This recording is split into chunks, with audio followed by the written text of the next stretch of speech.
এবং বারংবার আমরা দেখেছি আমাদের সিএম ম্যাডামকে বারবার দেখেছি কনস্টিটিউশনাল বডিগুলোর উপরে উনি অ্যাটাক করেন।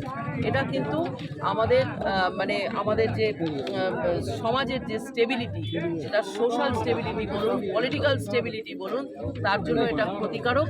এবং আমাদের রাজ্য একমাত্র রাজ্য যেখানে সিবিআইকে অ্যাটাক করা হয়, এনফোর্সমেন্ট ডাইরেক্টরেটকে অ্যাটাক করা হয়, ইনকাম ট্যাক্সের অফিসিয়ালরা গেলে অ্যাটাক করা হয়, এবং এখন নির্বাচন কমিশনার অ্যাটাক হচ্ছেন।